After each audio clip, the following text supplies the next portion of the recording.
Camping trip chapter 4 को आपको स्वागत करछि। तो गला ब्लॉग रे देखिथिले आमे किपरि कैंपिंग करछु। आज हला हमर थर्ड डे। तो आज आमे एठारे किपरि एन्जॉय करूछु चलंतु देखिबा।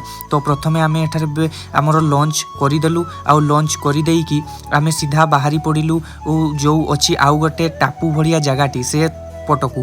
तो गोटे माछवाला भाई को आमे जुगाड़ कलु आ तांकु किछि टंका देई आमको बुलेइबा पई तांको डंगारे कहिलु आ से मान कहिथिले कि आमको आजि नेबे सेति पई से आजि सकाळु चली आछंती आ आमे चाली मध्य गलु तांको सहित से टापू को बुलिबा पई।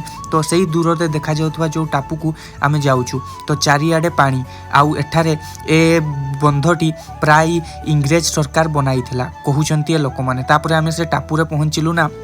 टापुरे पहुँचिकी देखला बेलू सेठारे किछि नहीं, बास जो माकड़ा जाल गुड़िक थिला चारिआडे। तापर से गुड़िक पेंट रे भरपूर परिमाण रे लागिगला आ तापर आमे वीडियो करी करी सीधा आमे आउ गोटे टापू आड़ को चलिलु। तो टापू आड़ को गला रास्ता रे आमे देखलु संध्या हेबा को लागिला, सेति पई से टापू को भीतर को न गलु आ बाहरु बुली देकी सीधा चली आसलु आमरो टेंट पाखकू। तो आज ब्लॉग एठी शेष होला। आज में एतिकी जय जगन्नाथ।